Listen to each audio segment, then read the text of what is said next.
located just 15 miles from downtown Houston, in the San Jacinto River is one of the most toxic waste dumps in the world. According to the EPA, the San Jacinto River Waste Pit Superfund site is an old dump site for paper mill waste that was created in the 1960s. The site subsided, and now most of it is underwater and subject to the flow of the San Jacinto River. The site has released dioxin and other toxic pollutants into the San Jacinto River and Galveston Bay for the past 50 years. Because of the dioxins that have already been released into the river and Galveston Bay, it is recommended that for all species of catfish, spotted sea trout, and blue crab, adults should limit consumption to no more than one 8-ounce meal per month, and children under 12 and women of childbearing age should not consume spotted sea trout, blue crabs, or any catfish species from this area. The toxic site is frequently completely submerged under the waters of the San Jacinto River. The site remains extremely vulnerable to leaking more toxic dioxin into the water if and when the next major hurricane hits the Houston area. The site is clearly visible from Interstate 10 crossing the San Jacinto River if you were to look.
No popcorn, no cold drinks, not any of that stuff. But we're here to share some information with you. We'd like to thank the TCEQ office, the Harris County Pollution Control Board, and our stakeholders, our community partners for joining us tonight. We have a few elected officials that would like to be recognized. So if you would identify yourself and say a few words. Where are, oh, over here. So hold on one little second. I could be wait. I'm Karen Cambio. This is Cameron Schottner. We're from Congressman Dan Crenshaw's office, and the northern part of this project will be part of our new district due to new district redistricting. So our office is in Kingwood, and we're more than willing to share our card. If you have any questions, we look forward to meeting you all. Thank you for that introduction. And again, guys, we've run into a couple of stumbling blocks for meeting locations. So just for your information purposes, we will have to get input from the community as to where you would like to hold your community meetings. The community center and other locations want us to be out by 8 o'clock p.m. No exceptions, no exceptions.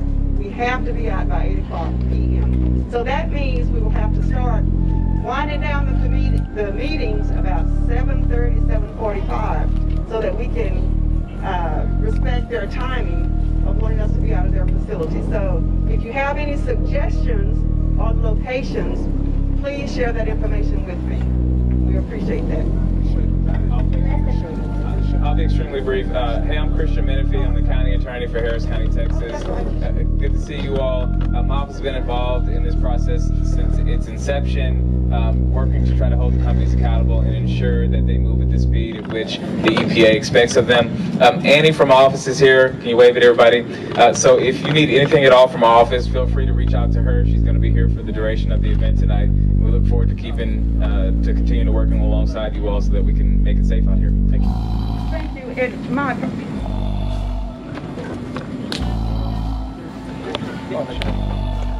did it go? Cheer. Which one? Well, my apology to the attorney. She did tell me that, and I don't know, I think it was the gas that got to me. I couldn't remember. So I apologize for that. Okay, so with that, I'm going to turn it over to Ashley and Lauren and other EPA representatives that's going to go through a brief presentation. And since we've got to be out so early tonight, we want to make sure that we allow enough time for you guys to ask your questions and get those questions answered. So, yes, A little ma'am. bit of housekeeping. When we leave, or when the meeting is over, some of you guys maybe help take the chairs inside because there's only one man to put all this stuff away and has to put away. Yes, thank you for that. The comment was, before we leave, we have to take the chairs back inside. We don't have to put them in any type of order, just stack them like back and forth. But we, EPA and the state, I think we should be able to take care of that. And then the RPMs can remain outside to answer any questions that is being raised from the community, just to make sure that our time is spent wisely in meeting the needs of the community. So we'll take care of getting the chairs back in. As far as the facilities for ladies and men's bathrooms, if you want to go back inside, I don't think there's any problems with going back in because I think the gas has been cut off. So it will be safe to go back into the facilities to use the men's and ladies room if you desire to do so. We're not telling that you have to, but if you like. We're relieving EPA of that responsibility. Is that your option to go back inside? Okay, so with that, we'll turn it over to Ashley. Thanks, Janetta. Okay, I'm going to sit right here because we actually also have a presence that's listening in right now through the computer, so this lets them hear a little bit more too, if that's okay. We're going to be really quick because we know the questions is coming. We want to make sure we leave time for that, and we have this hard stop, so I'm going to run through this really quick. Our discussion topics for tonight. First, I'm going to do just a very brief site overview in case this is your first meeting. And then we will give a Southern Impoundment Remedial Action Update first. Then we'll go over the Northern Impoundment Remedial Design Update. And then a community update will kind of be given throughout it as well. So just a quick site overview. This map shows the location of the San Jacinto site. It's in Harris County. It's right at the I-10 bridge where it crosses the San Jacinto River. It's about 10 miles north of Morgan's Point and 40 miles north of Galveston. And just kind of zooming in closer at the site, we kind of divided our site into 3 areas. The northern waste pit, so this is the green area that's right above I-10. The southern impoundments are the yellow area just below I-10. And then the pink area is an area we call the sand separation area that's up over by that peninsula. Just a little bit of background, the pits were built and used in the 1960s for paper mill waste that contained dioxin. And so the northern and southern pits cover about 15 acres each. And this site was added to the Superfund priority list in 2008. And these are some aerial pictures of the site from 1966, 1997, and 2006. And you can see in the 1966 picture, both the north and the southern pits are there, but the river isn't washing over them. And then over time, the land sank about 10 feet due to groundwater pumping, and there was some sand mining done in the area. And so it subsided. And so moving forward a few years, you can see in this last aerial picture, about half the pits were underwater. And so when the site was added to the Superfund list, that dioxin waste was actually exposed to the river. And so there were people who were wading and fishing at the site in this waste, and there was just uncontrolled releases to the river. And so therefore, we needed to put a temporary cap in place to prevent these exposures and releases to the waste while we investigated the site and we could find a permanent remedy for the site. So this cap is still in place today, and it's inspected quarterly. It's also inspected after big storms and such to just make sure that it's still intact and protected. So this brings us to the cleanup plan. The record of decision is, which is we call it the ROD through this presentation. It's to remove over 200,000 cubic yards of contaminated waste material from the site and haul it for off-site disposal. So steps will be taken the whole time to prevent releases of this material. And one of the most critical components of this remedy is the installation of a best management practice, or BMP, or that wall around the northern part of the site to prevent releases while we're excavating. So now I'm going to give it to Lauren. She'll introduce herself.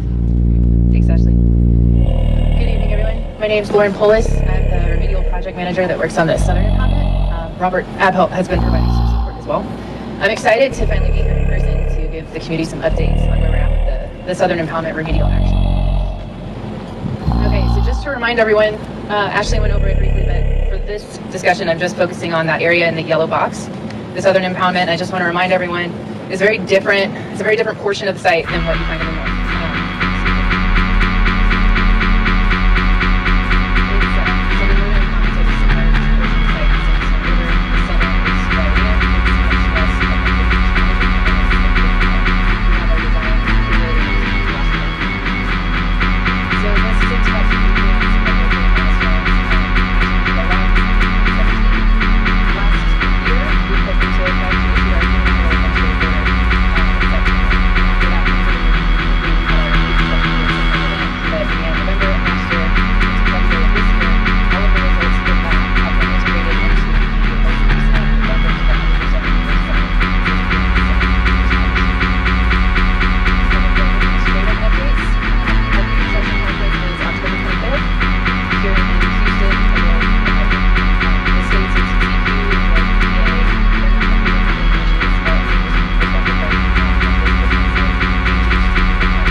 Logistical details of what we can expect in the most recent work start and on into season 1 and for the duration of the cleanup. So that was really good kickoff meeting. We also had our most recent updated supporting deliverables. This is the last swath of kind of remedial design updates that were provided. Those are still under agency review, but that should be finalized imminently, very soon. And when they are finalized, they will be posted online.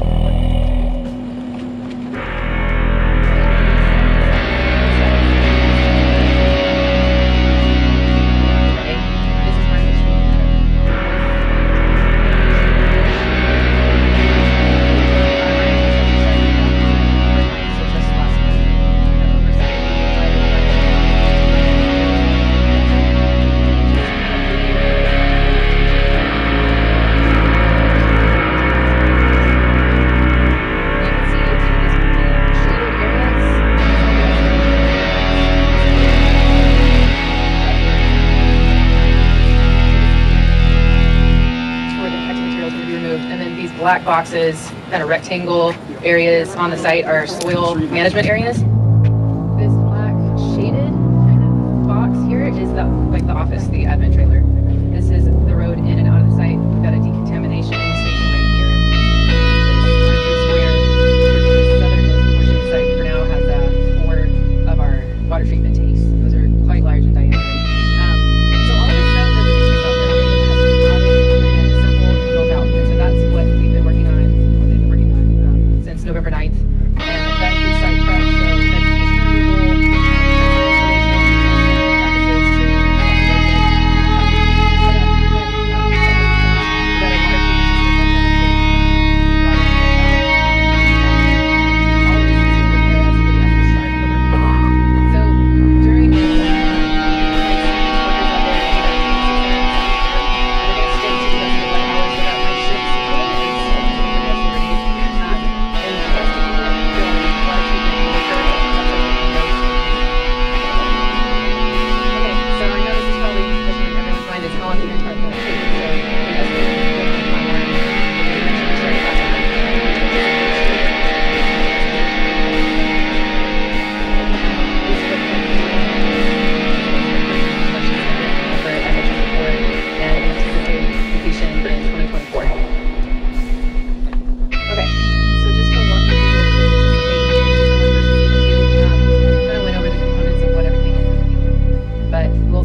while the work is being done, so during excavation, we're going to be excavating, managing that water that's produced during the work, solidification, so if the material is coming out, it needs to be solidified before it's disposed of. That will happen in these soil management areas. Actually, I think it's these ones that I pointed out. On-site transportation, disposal to disposal facility.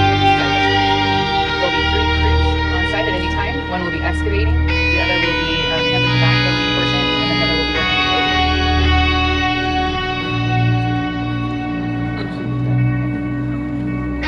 So, EPA's been communicating with our tax committee, and with this conversation, I thought it'd be a really good idea to give you guys a look at what's actually happening out in the field. So these next few slides will kind of walk you through that. So since November 9th of last year, personnel arrival, so folks coming on site.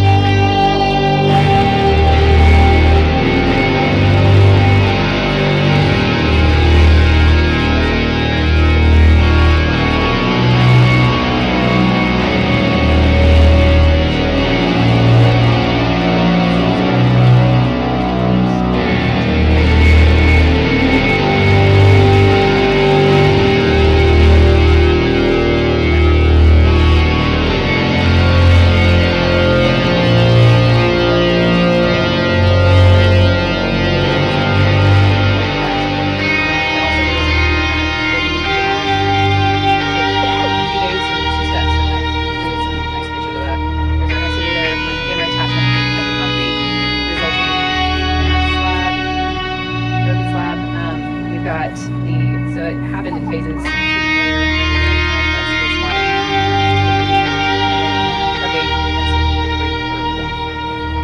is our fencing and sandbags. So safety fence, security fence, as well as the silt fence being installed. And just for reference, this is the western portion of the site. Water treatment prep. Portions of the water treatment system being brought on. These are the tank panels staged down here in the corner picture. This is our first shipment of clay that was brought on site for the base layer for the system to be constructed on top. Okay, so moving on into December and January, the types of activities you can expect that are planned right now are additional sampling, our water treatment system startup. So once it's built, we have to run it and calibrate it, make sure it's working correctly before we start excavation. The truck staging and inspection areas will be placed. These, excuse me. So these areas are for when the trucks are coming back.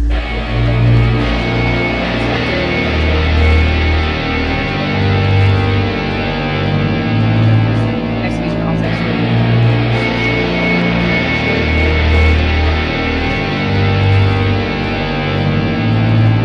my last line.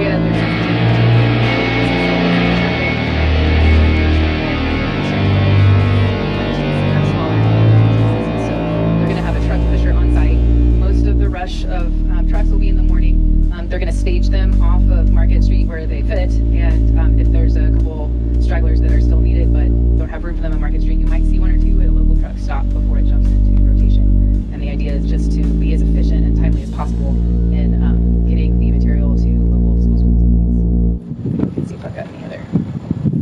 I think that does it for my Southern impoundment update. So I'm going to hand it back to Ashley Howard to talk about some community updates and the Northern impoundment. I know we have questions, but just because of the I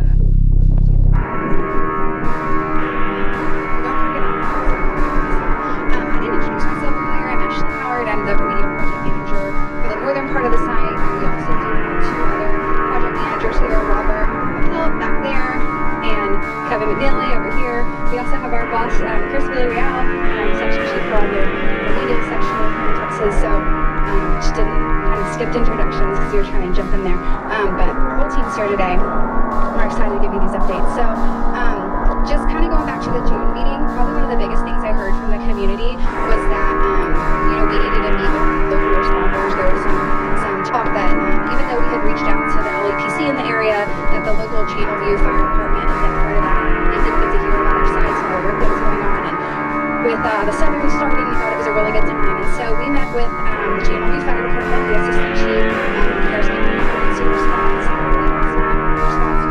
and all the leaders of that. And we went over just a site overview. Here's what our site is. Here's what our contaminants are.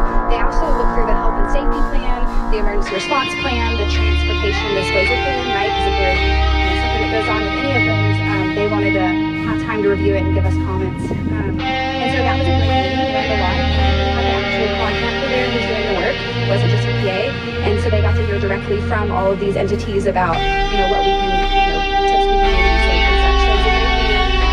Follow up and that from you guys. And so I will say that one of the good things that came out of it was that they learned that the fire department actually has a system, like when they go to a site, where that pulls up and they can learn about kind of what they need to do. So we went in and we provided the fire department some specific site information so that when they come to our site, they know what's going on. So it was a great meeting. Also, there's been some other inquiries. I guess the blue lights are going to go off on the northern impoundment and all those folks. There's been talk about the water. We just got the right side. I wanted to mention that on the northern impoundment.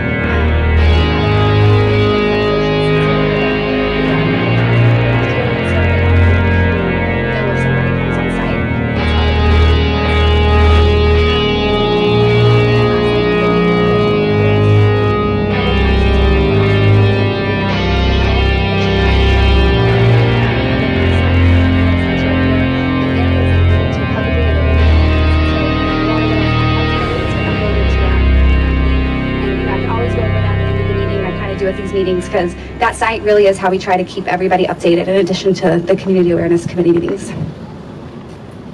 All right, Northern Impoundment remedial design. So I'm going to skip right down to the end of this to give you updates since we met last in June. We have received the partial 90% remedial design that came in right after our last meeting on June 26th. And then we got a 90% remedial design for the northwest corner. They had sectioned off that part of the project because it was especially difficult to design. So we just got that November 8th, 2022. And so these, I haven't even had that part of the design for even a month, and so that is still under preliminary review. But this is just a review slide. I talked about this in June. So in March, the PRP wrote a letter requesting EPA to alter our response action to the site and ask to delay the submittal of the 90% design that we don't have in hand. And so, briefly cited in their letter included just increased waste volume, that had been cited, the textile to IT and goods project that they were starting to work out. So we responded in April, and it was actually our regional administrator who responded. And basically we said, to evaluate the claims in your letter about changing the remedy, we need that 90% design behavior. And so we do not get a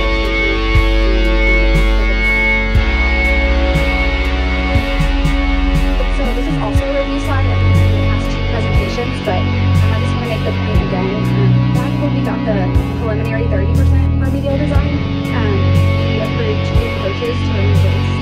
The first is called Point A from the 30% design. It's removal of all the water in the cell and then dry excavation of the waste material behind that PMP coffin wall. We also approved the removal of waste material through a column of water as long as it was within that PMP wall, right? Because there's not a release. That's the whole point of the wall. We talked about last time about how we may consider that removing the water through the water removing the waste through the water column if there is a risk of hydraulic heave, because we talked about last time we didn't want that happening at the site.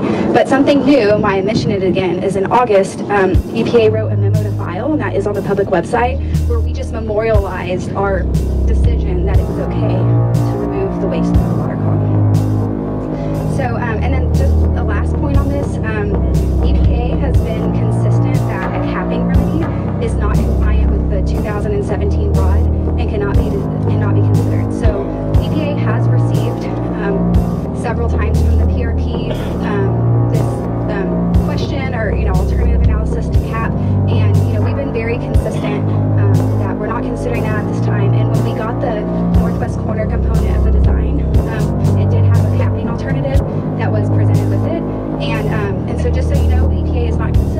mapping alternative, and we have asked all of our stakeholders who are also reviewing the design not to review that because our remedy called for removal, and so that's the part of the design we're going to review.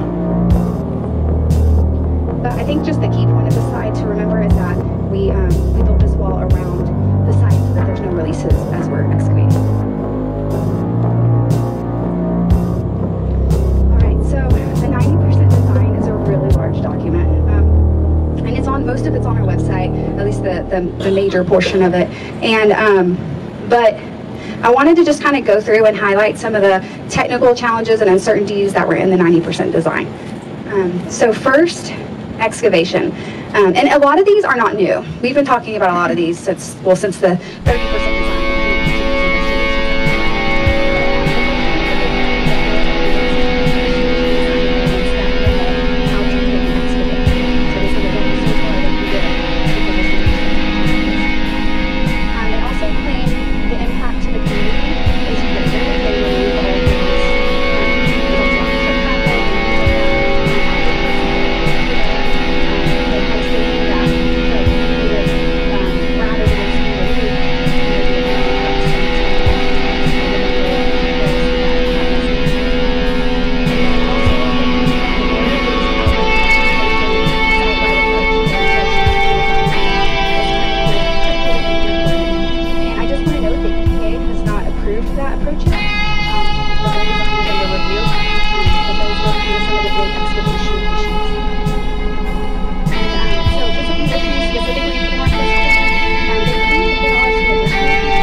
Part of the southern part of the wall down further south, and so that actually covers more textiles right away. Some things that stayed the same was that they're still planning on excavating from November to April to avoid hurricane season, and then also they're planning to still subdivide into seasonal cells and then work in each non-hurricane season. And we've seen this wall move a few times over the past year. Like after last summer, we also saw the wall, if you remember, kind of move out more to the northeast to capture. So just a summary of some of the technical challenges.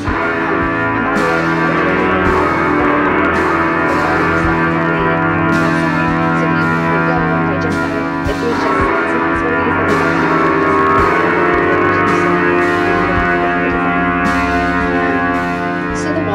They do claim that the new wall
works, right, on the south. So that's good about that.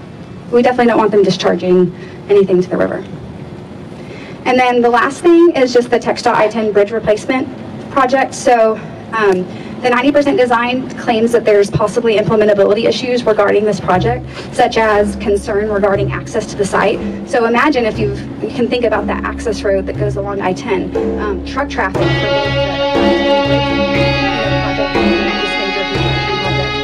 There's going to have to be a lot of coordination between these two projects. And they also claim that the wall that's on that south part of the wall that's in the TxDOT's right away, that's the design that's available.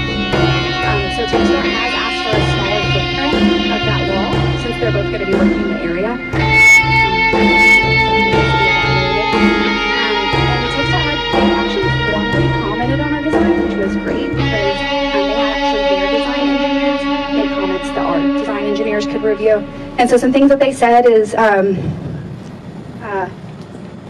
mainly they just wanted more analysis on the impact to their project. So things like you know, to their bridge, where the bridge is located, where their wall is located, how it affects the protective structures.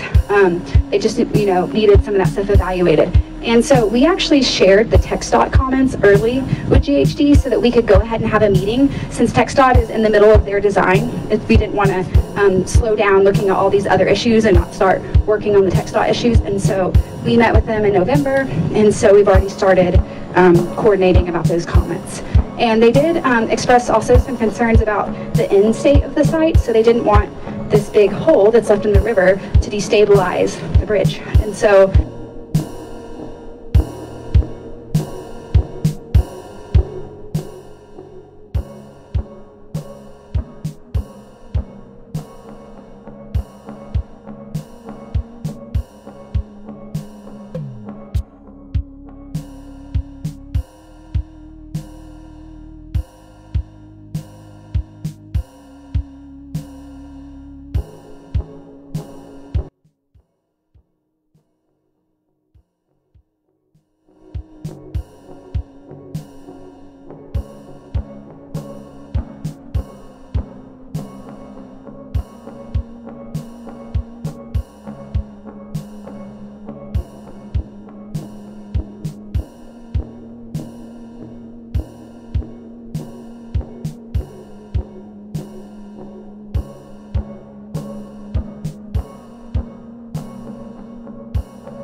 You know, we didn't get a formal like decision from them, and that's just because as we started looking into it, I kind of mentioned that we found that problem after investigation had already completed, and I think they identified maybe a little more data that we might need in order to do that. And so once again, that's why I know that's one of the bigger issues. We've been talking about it since I found out about a year ago.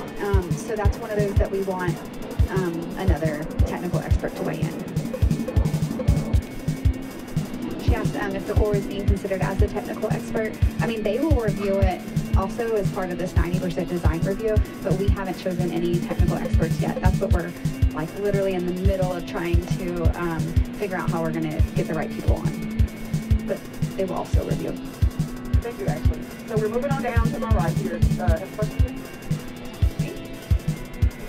Hannah Holt.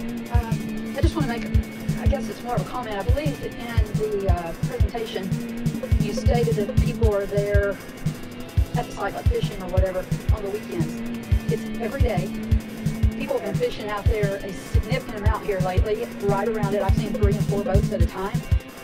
There's cars parked along Market Street every single afternoon. I've counted as many as 10 at a time. And most recently, last week, I saw people parking across 2100 at the gas station, walking under the north side of the bridge to the south side where it's fenced off. I saw 4 people there. So this isn't being addressed, that there are constantly people fishing all within the area. I don't know that that's the EPA, but who should be addressing that? Because it's getting worse. We talked about the fish advisory some last time and who is it enforceable and who enforces it. I mean, that's not all just from the San Jacinto site. You know, it's above the San Jacinto site, below the San Jacinto site. It's a large area.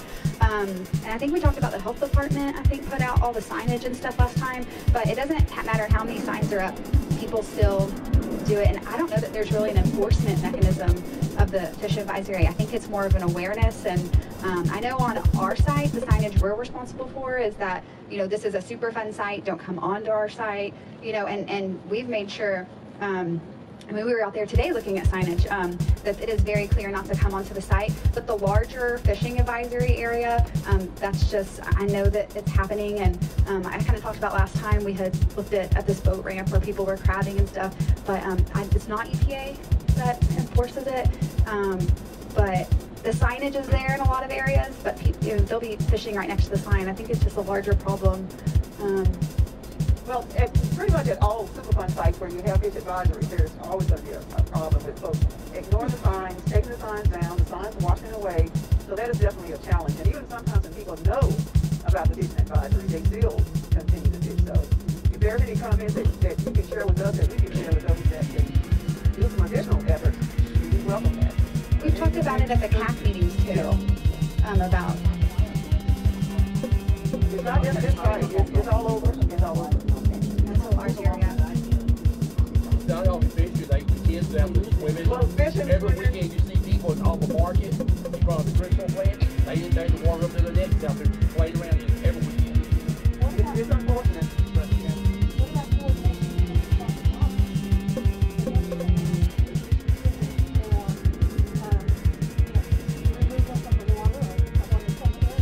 There was a comment about fish and wildlife, and we can take that and share that information, but again, we don't know if any enforcement can be done, but you know, we can definitely take that comment and share it.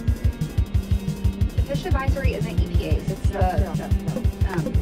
Texas Department of Health. Yes. But the white tips on the site, On our site, we definitely have no fishing signage as well, but that fishing advisory, there's no fishing allowed from, I mean, miles up from our site I know from all the way down to the bay. all the way down. Yeah, The yeah. sign, very careful. We see people out there. Yeah. Some people fish, they shrimp, and everything out there every day, every day. So it's a fishing advisory, it's not a fishing ban, so they really can't enforce it. It's more so just informing the community and informing community members of why there's a fishing advisory, which is because of the dioxin and the contamination from the waste pits. And so those advisories are just saying that the fish and the seafood and stuff from the river is not safe to consume, but there's no ban on fishing itself. You're perfectly said, thank you. That's why you guys are the greatest. Thank you. So let's move around, move on down to my right. Is there any other comments here? Yes, sir. Thank you. I'm Roger Bridgewater from Tom Ramsey, Commissioner Tom Ramsey's office. When I was looking at your slides, it talks about the 2 working seasons. Is that actually talking about 2 years, 22 and 23? That's correct. So it'd be, well, 2 working seasons. So if we started this year, we would be anticipating completion of excavation by spring of 24. Thank you. Let's move on down. Both sides or just the south? No, that's just the south. Yeah, it's 2-year timeline for that one. Thank you. Yes. Thank you, Commissioner. Anyone else in the back? Nope. Let's move on down. Anyone here? Hey, how you doing? Do you want to say anything from the police? Okay, thank you. Okay, guys, now we're going to go back. We're really making great time here. I mean, they wanted to kick us out at 7:45. Guess what? We're making great time. How about that? Okay, so let's go back over. Any other questions on this end? Any new questions? Yes, ma'am. I have another one from Ashley, for Ashley from Jackie. Here. Thank you. Under the uncertainties slide, you have a quote on there that says that the responsible parties claim that the new wall alignment increases likelihood of hard strikes that could cause BMP failure. She says, first, it's ridiculous that they're designing the wall, then saying that it increases the risks. And then there are best management practices that could be put in place beyond the BMP wall that could slow or prevent a strike to the barrier, to the waste pit. Are those types of approaches being looked into?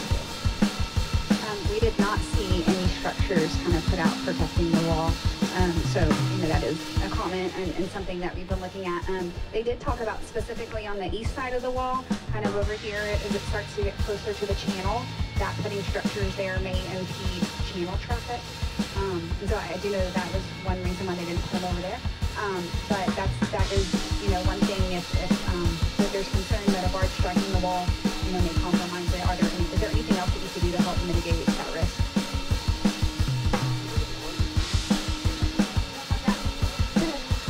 Tying in with that, I'm Lisa Gossett with the, and checking to what extent you've been communicating with the Port of Houston Authority and others who may be managing the barge and road traffic, ship traffic, in that area.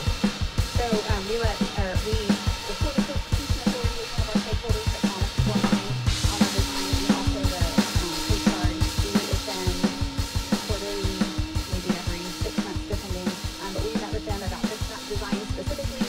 We showed them the alignment of the walls and got any comments from them. And so both of them do have commented on that. Tell me how wide the wall is. So wide and tall. So how wide and tall is the wall going to be? It's about 30 feet wide. Yeah, so it's pretty wide. It's going to be filled with aggregate. It actually is right now designed to be built where you can drive up onto it and actually put equipment on it, around it. It's like a steel wall with tie rods in between. And then how tall is it? Right now it's designed to be 9 feet above the regular river level. Deep, I think in some areas it goes up to like 60 feet. So it's supposed to kind of tie into the Beaumont clay that lies underneath the site. Hold on one second. Let's see. Hold on one second. We're going to come back over here. Do we have any additional questions on this side? Okay, you got it. Oh, hold on one second. And then we'll give you the full back. Ashley, did you say 30 foot wide for the wall? Around that, yes. Looking at this drawing, and that wall is narrower than a lane of traffic on that drawing, which is 10 feet. So, I don't know if it's perfectly drawn to scale. I figured it was. But I do know that it's 30, 35 feet wide or so. So we probably need to see a new drawing. So. I know that some of these are like a little bit more conceptual. I know when they actually lay it over, there are also other drawings that they may be more drawn to scale than other drawings. This one was just kind of like an overview. They have like zoomed in versions that are drawn to scale and stuff in the design. Thank you, Ashley. Did you want to ask another question? Yeah, it was just building off of the height of the wall. I know that when we were looking through the data, I noticed that like you just said, the height of the wall goes up to 9 feet above the surface. But do you guys, or have y'all or anybody else is looking at this plan, consider the max storm surge height, because I know that during Harvey in 17 it was around 15, I think is what it says in the data. It was but yeah, it was really high. So being that they are taking into consideration the possibility of flooding and overtopping, how much has been looked into based off of that, looking at the possibility or feasibility of making the wall higher, because we know that recent storms have produced flooding that's higher than the 9 feet. Yeah, so that's a good point. There is a really good analysis in there. It's just kind of in the details of the design about how they came up with that. They did look at river heights that were not in hurricane season, and that's kind of why they don't want to work in hurricane season, because there's more of a risk that there could be a surge and it could be higher. And so they looked at, you know, from what we've been told, all of the data that they could find for that area for as far back as they could find, and so that they have graphs and stuff, and I remember them presenting it to us that, you know, this is the height of the wall that would, based on historical data, have covered everything outside of hurricane season, and so, but now that it is brought up as maybe an inherent risk or implementability issue, that's why it's been added to our list to take a second look at. Because I remember when I was going through that portion of the design that it did, like you said, it talked through like how they did go through it, and I know that we had spoken internally about, you know, putting more emphasis or more weight on the more recent years and the heights that have been recorded in more recent years, because the flooding more recently has been increasing and they've been more major than hundreds of years in the past. So the weight being put a little bit more highly on the higher flooding levels than what we know. But I mean, if we started designing this for Harvey, and not like one, I don't know, you know, that would be a whole nother review if that's implementable, you know? And so I think that is where our let's not work during hurricane season, and if we can button everything up.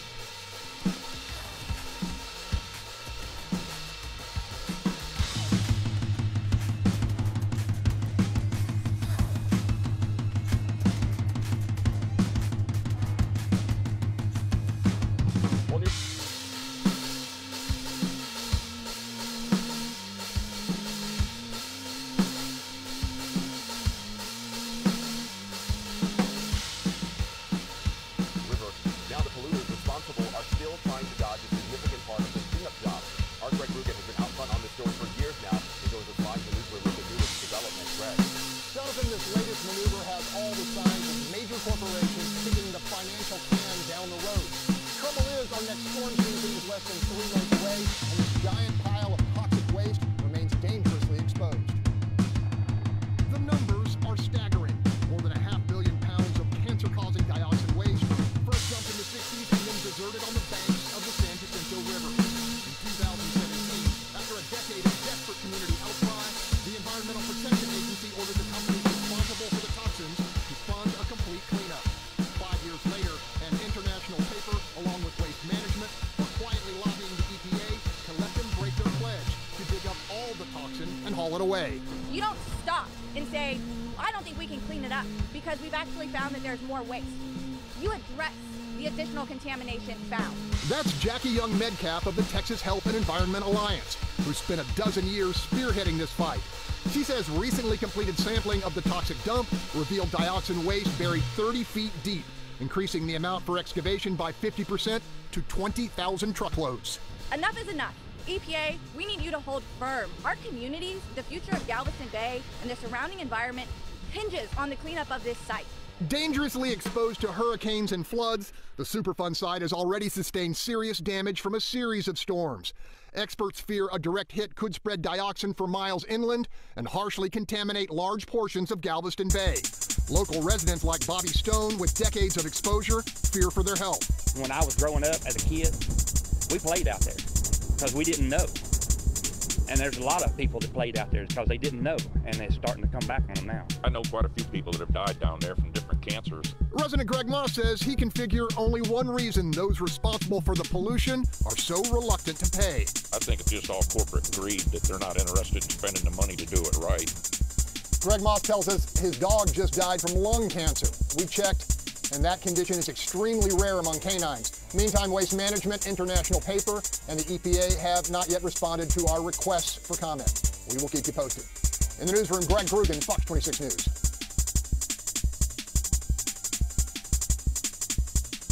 Video from the toxic waste site is being produced by my son to aid our community site in seeking intervention through our political officials to obtain a congressional investigation and to inform various aspects of the community regarding the real toxic waste site problems. Mayor Lowe owned the site a large part of the time, Ralph Lowe from Friendswood.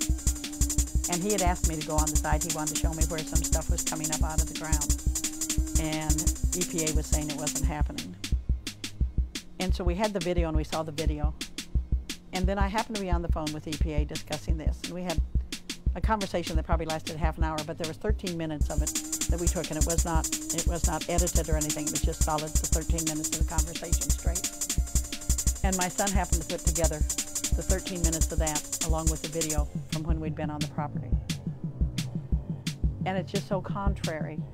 They tell us there's no tars there, no more than you'd find in a Maria would no more than fill a couple inches in the bottom of a bucket. And at that time you see, and it happened to be Ralph Lowe that owned the place, sticking a stick about that long, that deep into the ground, and there's tars all over it. People are stepping in tars and shaking them off their feet. And remember, the tars were the toxic chemicals. That's the form they were in. And it just, if you listen to what was being told us by EPA at that time, and then look at the video, which was fact, you just had to realize it was not a good thing.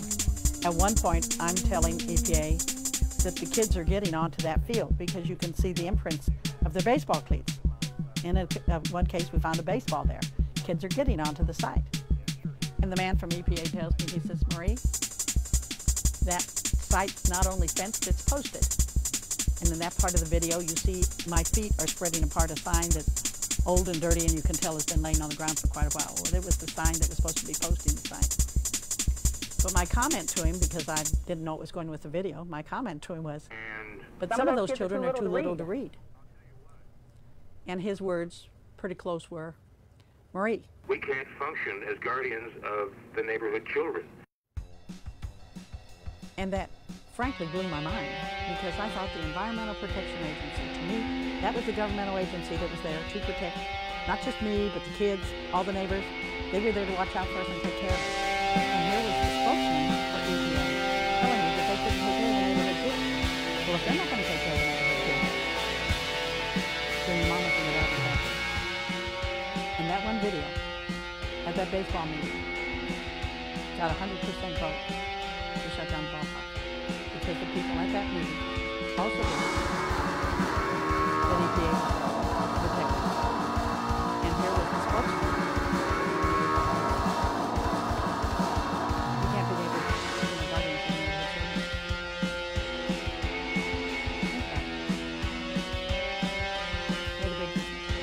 We are the Skaggs family, Matthew and Cosette, and we are owners of Jellyfish Lane. We've lived in this house 7-8 years, and I had not put up Christmas lights yet. Already done a half job by putting up the Grinch. We've been wanting to do it, and then I finally got a bid for regular lights after a couple of years, and then we found out how much regular lights cost. I just love not getting up on a ladder and putting my own lights up every year. I mean, other companies, you'll pay them to put lights up for a couple months and take them down and store them. This is awesome, just to have lights all year round, not only for the holidays, but for the security and the access. We got Jellyfish lighting for all the things. For holidays, for birthdays, spooky Halloween lights are super fun. If the kids want Rainbow Sparkle or Elsa Castle, and of course Christmas, we use Jellyfish For everything. For everything. From the ease of getting the bid to the installers to the communication is awesome. The ease of using the app, they now have the cloud app, which is awesome to use to adjust anything you might need. So over the past year or so, I've studied and pondered history more than any other time in my life.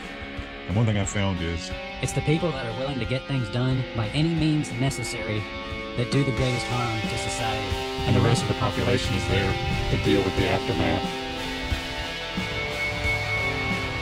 Welcome to Harris County, Texas. home of the largest number of EPA Superfund sites in the state. The EPA has what they call a National Priorities List and Superfund Alternative Approach sites. Texas has a total of 70 of these that are either current, proposed, or now deleted, and Harris County alone has 16 of the 70. By comparison, Dallas and Bexar counties each only have 4. My first stop today is at the Sykes Disposal Pits. This was designated as a Superfund site around the year 1979. It operated as an illegal open dump from 1961 to 1967. Hundreds of drums of chemicals and many more bulk loads were disposed, containing benzene, phenols, and other contaminants, likely from nearby petrochemical companies. This site is regularly flooded by the San Jacinto River. From 1983 to 1995, large quantities of chemicals and contaminated soil were removed. According to the website cumulus.epa.gov, since completion of the remedy, vegetation has become reestablished and the majority of the site is now vacant, except for the Love Marina at the western side of the site, and an off-roading park called Down South Off-Road Park is located within the site on the north end. This ain't the Garden of Eden, but that old serpent just might be around here somewhere. Next door to Sykes Disposal Pits is French Limited. This was designated as an EPA Superfund site around the same time. It was used for sand mining operations from 1950 to 1965, then used for petrochemical waste disposal from 1966 to 1972. From 1989 to 94, excavation and treatment of contaminated soil took place.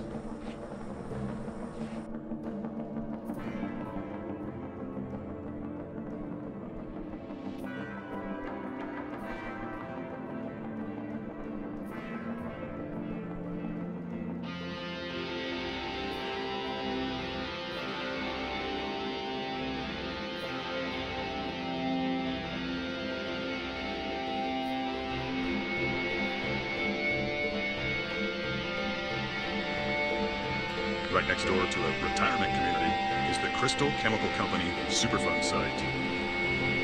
They produced toxic herbicides here from 1968 to 1981. The soil and groundwater became polluted with arsenic. Site cleanup began in the 1990s.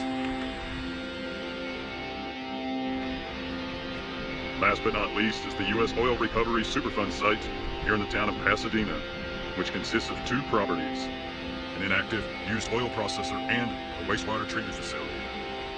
The former wastewater treatment plant was owned by the city of Pasadena. The EPA has removed large quantities of benzene, contaminated sludge, and contaminated stormwater, and also removed waste from many tanks and containers on the site. And I have to tell you, the smell is strong here. I don't want to stay here very long.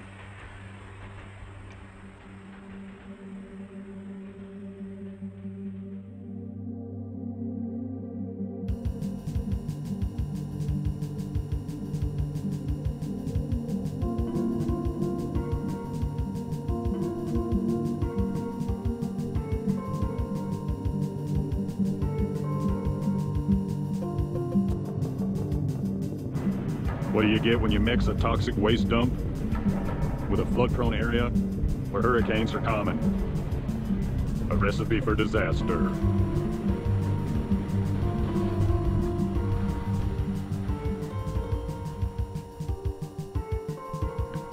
So over the past year or so, I've studied and pondered history more than any other time in my life.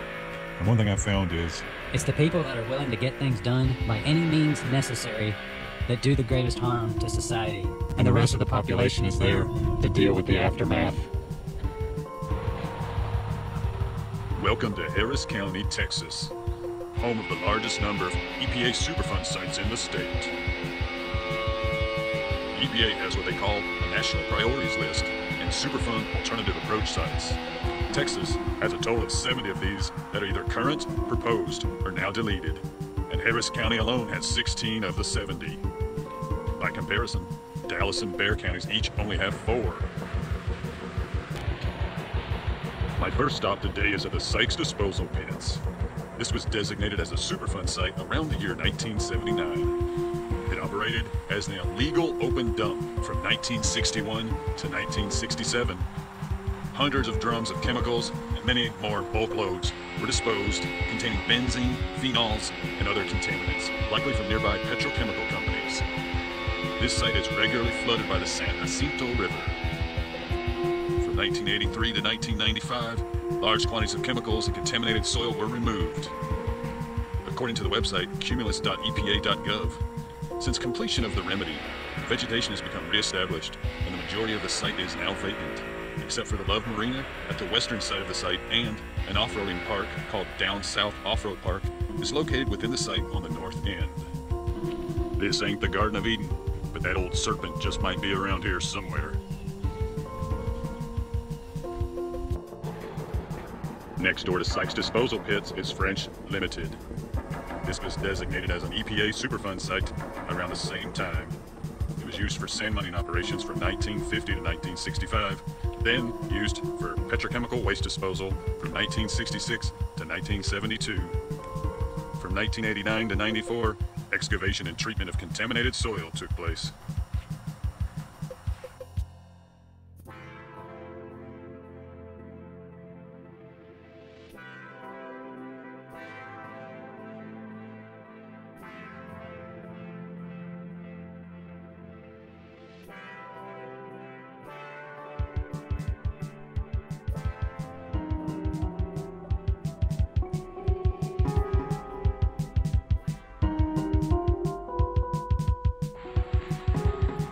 Right next door to a retirement community is the Crystal Chemical Company Superfund site. They produce...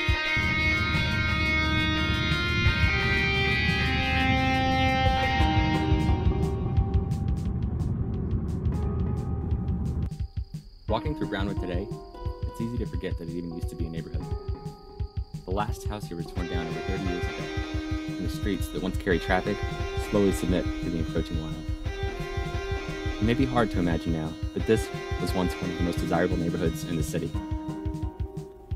When Brownwood was developed, starting in the 1930s, the land here was dry and rose high above the surrounding water.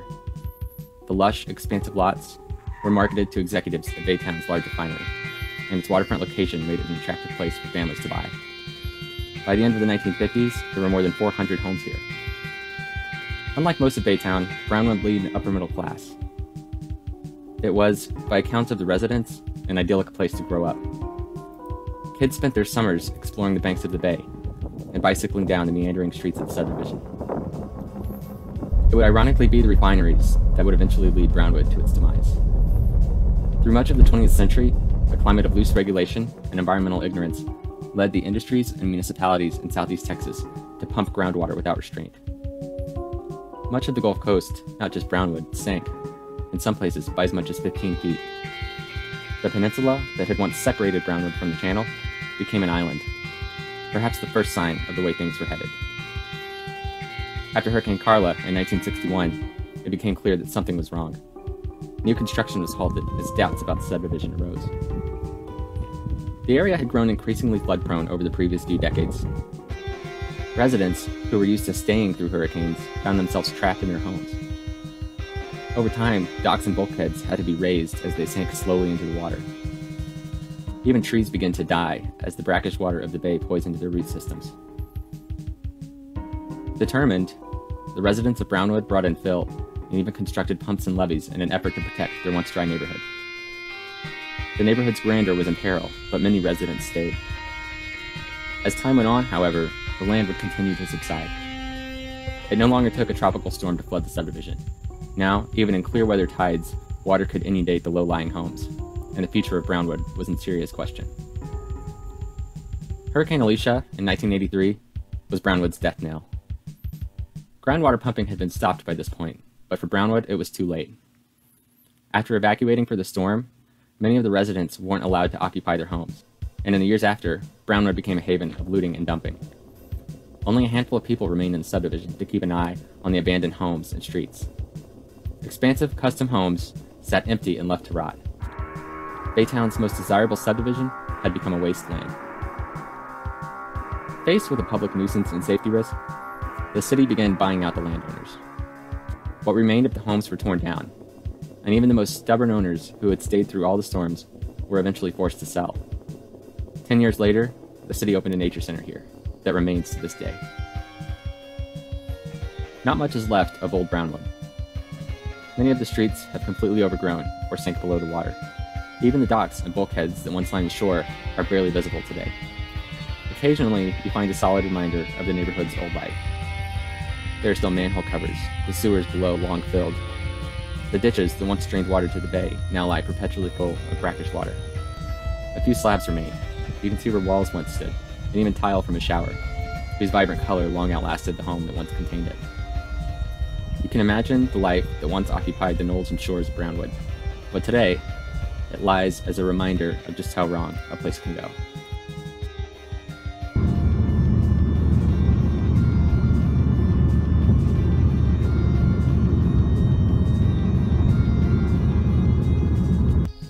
Walking through Brownwood today, it's easy to forget that it even used to be a neighborhood. The last house here was torn down over 30 years ago, and the streets that once carried traffic slowly submit to the encroaching wild. It may be hard to imagine now, but this was once one of the most desirable neighborhoods in the city. When Brownwood was developed, starting in the 1930s, the land here was dry and rose high above the surrounding water. The lush, expansive lots were marketed to executives of Baytown's large refinery, and its waterfront location made it an attractive place for families to buy. By the end of the 1950s, there were more than 400 homes here. Unlike most of Baytown, Brownwood lead an upper middle class. It was, by accounts of the residents, an idyllic place to grow up. Kids spent their summers exploring the banks of the bay and bicycling down the meandering streets of the subdivision. Fire in the hole!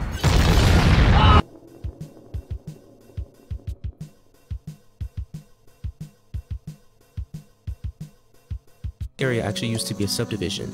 In this recreated wetland, you'll find the typical water and waterfowl, but you'll also find artifacts that serve as a reminder of what once was.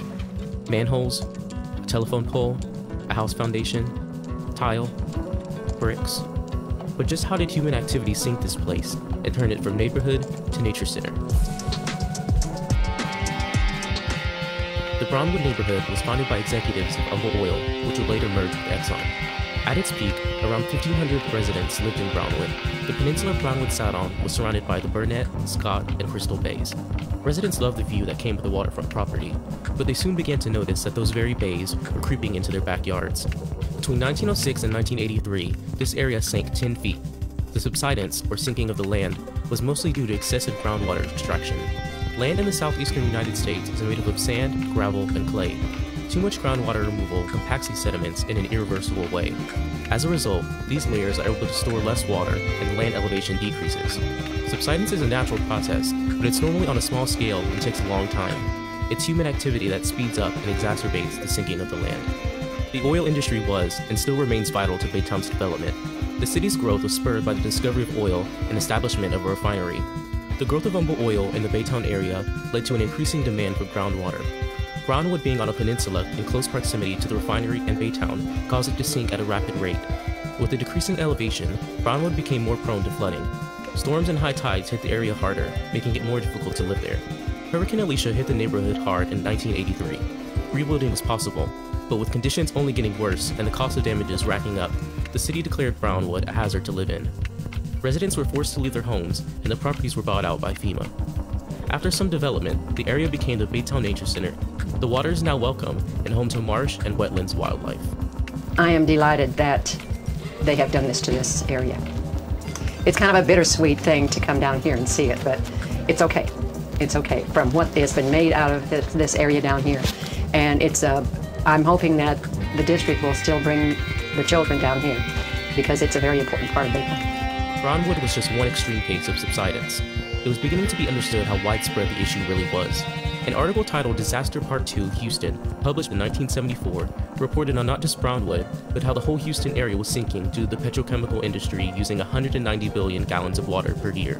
Worry grew over the region's increasing vulnerability to hurricanes. The Harris-Galveston Subsidence District was created in 1975 to reduce groundwater usage and slow subsidence. This graph shows how land compaction after 1975 greatly slowed from its previously sharp increase. Oil production, though a major user, of course isn't the only reason water is pumped from aquifers.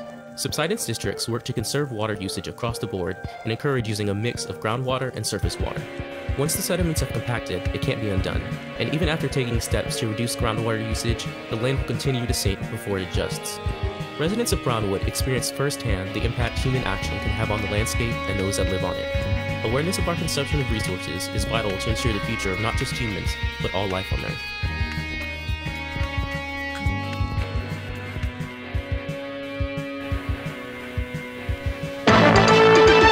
Channel 13, KTRK TV, Houston. We care about Texas.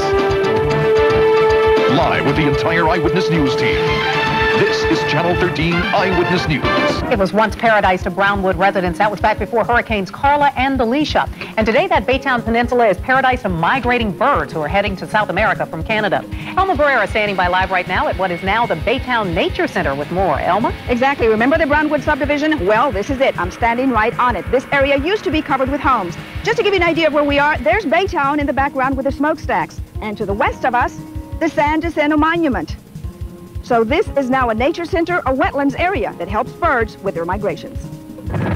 Remember Brownwood in 1983 after Hurricane Alicia? Houses destroyed, rising water, and subsidence. After a long and bitter battle, the city of Baytown bought them out and residents moved on. The land sat, and from that emerged a life-saving master plan. Mother Nature has been very quick to reclaim this land, and I think that's probably what has inspired a lot of us to work towards it becoming a nature center. From there, the dream took flight. In the last 10 years, Baytown has developed the wetlands to continue what Mother Nature started.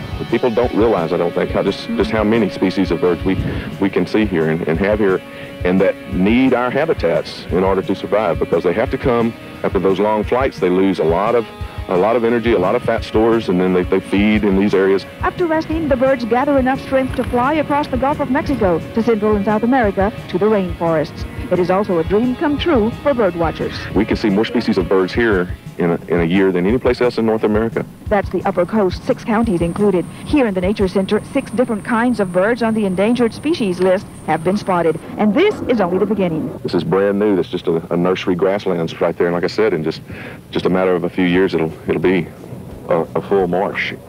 And the Nature Center is also used for breeding crabs, shrimp, and the like. And like you can see, it's also used for fishing by the public. Reporting live, I'm Elma Barrera, 13 Eyewitness News. From KHOU-TV Houston in the spirit of Texas, this is 11 News at 5. As folks in North Carolina begin the cleanup from Hurricane Bonnie, people here are still remembering Hurricane Alicia 15 years ago. Charles Hadlock tells us about Baytown, a neighborhood that disappeared after Alicia, but is now taking on a new and very different life. The Brownwood subdivision was swamped by a 10-foot storm surge from Hurricane Alicia. 300 homes were destroyed on this low-lying peninsula. Residents had been flooded out so many times before that after Alicia, Brownwood was ordered abandoned. And now, 15 years later, some of the houses are still standing. Just barely. And the Brownwood subdivision is home to a new breed of residents. They need a place, and this is the place for them. Baytown decided to turn the old neighborhood into a wildlife sanctuary. Bayshore and Ridgeway and MacArthur Streets, prominent in the old neighborhood, belong to the herons and the egrets now. This is probably going to turn out to be the most unique resource of this type that Baytown has ever had and probably will ever have. 400 acres in the shadow of the San Jacinto Monument have been transformed into the Baytown Nature Center. And nature has taken over. A few of the wrecked houses will be left standing, a reminder of how powerful nature can be. We have a healthy respect for the storm surges and all that that comes through with hurricanes. The hurricane wiped Brownwood off the map. The people have moved on, and the birds and wildlife are now at home. Charles Hadlock, 11 News, Baytown. And in fact, Baytown is considering several grants to make the Nature Center a place where people and nature can come together in an otherwise urban environment.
Baytown.